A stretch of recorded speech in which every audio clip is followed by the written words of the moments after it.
नमस्कार, मैं हूं नीरज कुमार। आप देख रहे हैं माय मीडिया न्यूज। वक्त हो गया है आज के ताज़ा खबरों का।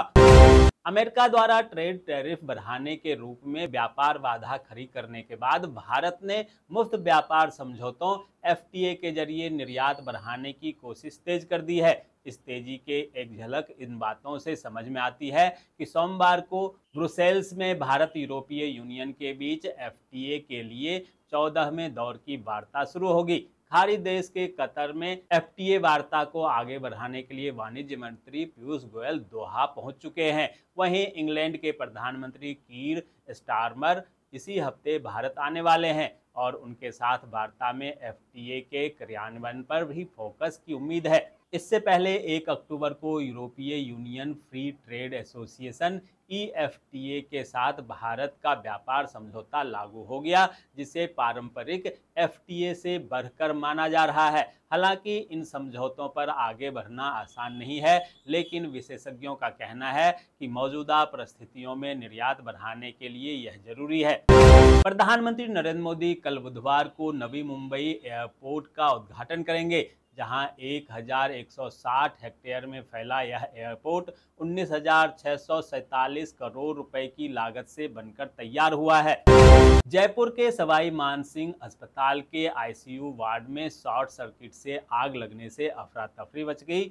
इस घटना में 8 लोगों की जान चली गई, जहां प्रधानमंत्री नरेंद्र मोदी और मुख्यमंत्री भजनलाल शर्मा ने घटना पर गहरा दुख व्यक्त किया। लेह हिंसा के बाद सोनम वांगचुक की गिरफ्तारी के खिलाफ सुप्रीम कोर्ट में सुनवाई हुई, जहां कोर्ट ने केंद्र सरकार से जवाब मांगा। वहीं अब इस मामले पर अगली सुनवाई 14 अक्टूबर को होगी। सुप्रीम कोर्ट बार एसोसिएशन ने वकील द्वारा सीजेआई जस्टिस बीआर गवई के कोर्ट में जूता फेंकने की घटना की निंदा की। इसे न्यायिक गरिमा पर हमला बताया। दरअसल 71 वर्षीय वकील राकेश किशोर ने खजुराहो विष्णु मूर्ति पुनर्स्थापना मामले में सीजेआई गवई के टिप्पणियों से नाराज होकर अपना जूता फेंकने की कोशिश की। दोस्तों, आगे बढ़ने से पहले आपसे रिक्वेस्ट है कि अगर आपने अभी तक इस न्यूज़ को लाइक और कमेंट नहीं किया है तो प्लीज़ लाइक और कमेंट कर दीजिए, क्योंकि आपके लाइक और कमेंट का मैं कब से इंतजार कर रहा हूं। और जैसा कि आपको पता है, कमेंट करने वाले लोगों के नाम हम न्यूज़ के लास्ट में बताते हैं, इसलिए न्यूज़ को लास्ट तक जरूर देखिए। चुनाव आयोग ने बिहार विधानसभा चुनाव की तारीखों का ऐलान कर दिया है, जहां बिहार में 2 चरणों में मतदान होगा, जहां पहले चरण में 6 नवंबर और दूसरे चरण में 11 नवंबर को मतदान होगा। वहीं चुनाव परिणाम 14 नवंबर को आएंगे। भारत के नवनियुक्त उपराष्ट्रपति सीपी राधाकृष्णन आज संसद भवन परिसर में विभिन्न राजनीतिक दलों के नेताओं के साथ मुलाकात करेंगे। संभावना है कि इस दौरान संसद में विपक्ष के नेता राहुल गांधी भी उपस्थित रह सकते हैं। बता दें कि राधाकृष्णन की इन नेताओं के साथ यह पहली औपचारिक बातचीत होगी। नई दिल्ली के विज्ञान भवन में आज देश के रक्षा विनिर्माण के अवसर विषय पर एक राष्ट्रीय सम्मेलन आयोजित किया जाएगा। इस सम्मेलन का उद्घाटन देश के रक्षा मंत्री राजनाथ सिंह करेंगे।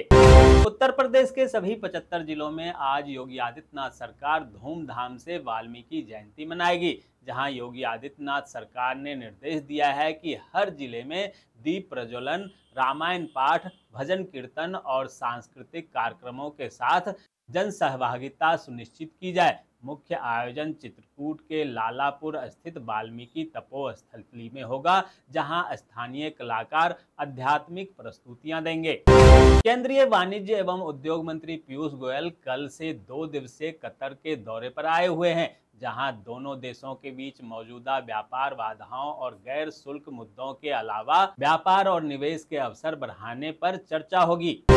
छत्तीसगढ़ के मुख्यमंत्री विष्णुदेव साय ने नई दिल्ली में केंद्रीय रक्षा मंत्री राजनाथ सिंह से उनके निवास पर सौजन्य मुलाकात की। बैठक में बिलासपुर एयरपोर्ट के विस्तार, रक्षा क्षेत्र के विकास, पूरे प्रदेश में सेना भर्ती रैलियों के आयोजन एवं नौसैनिक पोतों के नामकरण जैसे कई महत्वपूर्ण विषयों पर सार्थक चर्चा हुई। मध्य प्रदेश के छिंदवाड़ा मामले में मुख्यमंत्री मोहन यादव ने तत्काल कार्रवाई करते हुए दोषी अधिकारियों को निलंबित कर दिया। कोल्ड ड्रिफ्ट सिरप की बिक्री पर रोक लगाने और घरों से दवा वापस लेने के लिए अभियान भी चलाने के निर्देश दिए। हिमाचल प्रदेश के संजौली मस्जिद मामले में वक्फ बोर्ड को कोर्ट का झटका लगा, जहां अदालत ने अतिरिक्त समय देने से इनकार करते हुए 30 अक्टूबर को फैसला सुनाने का आदेश दिया है। पश्चिम बंगाल के जलपाईगुड़ी में बीजेपी सांसद खगेन मुर्मू पर जानलेवा हमला हुआ। वहीं उत्तरी बंगाल के मालदा के नागरा काटा में उनके काफिले पर पत्थर, चप्पल, जूते और लाठी डंडों से हमला किया गया था। हमले में सांसद खगेन मुर्मू बुरी तरह से घायल हो गए। उनके सिर में गंभीर चोट आई है। महाराष्ट्र के ठाणे में एक केमिकल गोदाम में आग लगने से अफरा तफरी मच गई, जहां दमकल कर्मियों ने मौके पर पहुंचकर आग बुझाने का प्रयास किया, जिसमें कुछ कर्मचारी भी घायल हो गए। हालांकि किसी के जान हानि की खबर नहीं है। राजस्थान में कफ सिरप मामले में पूर्व चिकित्सा मंत्री डॉक्टर रघु शर्मा ने प्रदेश सरकार पर तीखा प्रहार किया। डॉक्टर शर्मा ने कहा कि चिकित्सा और शिक्षा जैसे विषयों पर राजनीति नहीं होनी चाहिए, लेकिन दुर्भाग्य से पिछले 2 वर्षों में इस सरकार ने दोनों ही क्षेत्रों की जड़ें हिला दी है। गुजरात सरकार प्रधानमंत्री नरेंद्र मोदी के नेतृत्व में विकास के 24 साल पूरे होने के उपलक्ष्य में 7 अक्टूबर से विकास सप्ताह मनाएगी, जिसके तहत राज्य भर में विभिन्न परियोजनाएं शुरू की जाएगी और कार्यक्रम आयोजित किए जाएंगे। उत्तर प्रदेश के मुख्यमंत्री योगी आदित्यनाथ ने सफाई कर्मियों को लेकर कहा कि कोई भी सफाई कर्मी का शोषण नहीं कर पाएगा और जल्द ही उनके खाते में 16 से 20 हजार रुपए भेजे जाएंगे। बिहार चुनाव की तारीखों की घोषणा होते ही तेजस्वी यादव ने एक्स पर पोस्ट लिखा, जिसमें उन्होंने कहा कि बदलाव को आतुर बिहार सालों बाद अब परिवर्तन के लिए वोट करेगा। देश में सबसे अधिक युवाओं की आबादी वाले प्रदेश में अब की बार युवा बेरोजगारी को खत्म करने के लिए वोट करेंगे। चुनाव आयोग ने बिहार के साथ पंजाब के तरनतारन विधानसभा सीट पर भी उपचुनाव की तारीख का ऐलान किया। इस सीट पर मतदान 11 नवंबर को होगा और मतगणना 14 नवंबर को की जाएगी। प्रधानमंत्री नरेंद्र मोदी के हरियाणा दौरे को लेकर होने वाली कैबिनेट बैठक की तारीख और स्थान में बदलाव किया गया है। अब यह बैठक 11 अक्टूबर को चंडीगढ़ में होगी। बता दें कि मुख्यमंत्री नायब सिंह सैनी ने प्रधानमंत्री को सरकार के 1 साल पूरे होने पर आयोजित कार्यक्रम में शामिल होने का निमंत्रण दिया था।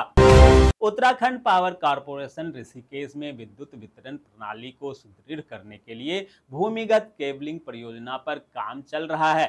इससे बिजली कटौती में कमी आएगी, शहर का सौंदर्य बढ़ेगा और विद्युत व्यवस्था सुदृढ़ होगी। झारखंड में 11 नवंबर को घाटशिला उपचुनाव कराया जाएगा, जहां वोटों की गिनती 14 नवंबर को होगी। वहीं इस घोषणा के बाद ही आचार संहिता लागू हो गई है। महुआ से प्रवीण कुमार की रिपोर्ट। बुंदेलखंड की धरती पर खेल प्रतिभाओं का परचम लहराने वाली महुआ की बालिकाओं ने स्टेट जूनियर सेप कटाकरा चैंपियन में शानदार प्रदर्शन करते हुए कांस्य पदक अपने नाम किया। बागपत में आयोजित इस राज्य स्तरीय प्रतियोगिता में महुआ की गर्ल्स टीम ने रेगू और क्वाड दोनों की इवेंट्स में उल्लेखनीय प्रदर्शन कर जिले का नाम रोशन किया। महुआ के कुलपहाड़ स्थित जनतंत्र इंटर कॉलेज के 75वीं वर्षगांठ हर्षोल्लास एवं भव्यता के साथ मनाई गई। इस ऐतिहासिक अवसर पर उत्तर प्रदेश सरकार के जल शक्ति राज्य मंत्री रामकेश निषाद मुख्य अतिथि के रूप में उपस्थित हुए। दोस्तों, मैं देख पा रहा हूँ कि आप में से बहुत सारे लोगों ने इस न्यूज़ को लाइक किया है और कमेंट भी किया है, लेकिन अभी भी कुछ लोग बाकी हैं जिन्होंने न्यूज़ को लाइक और कमेंट नहीं किया है। उनसे भी आग्रह है कि प्लीज़ प्लीज़ प्लीज़ वे भी न्यूज़ को लाइक कर दें, कमेंट कर दें, साथ में शेयर भी कर दें। तो ये थी आज की ताज़ातरीन खबरें। ऐसे ही खबरों से अपडेट रहने के लिए चैनल को सब्सक्राइब कीजिए, नोटिफिकेशन बेल को दबाइए, वीडियो को लाइक कीजिए और ज़्यादा से ज़्यादा शेयर कीजिए, ताकि आप और आपके जानने वाले रह सकें देश और दुनिया के तमाम खबरों से अपडेट।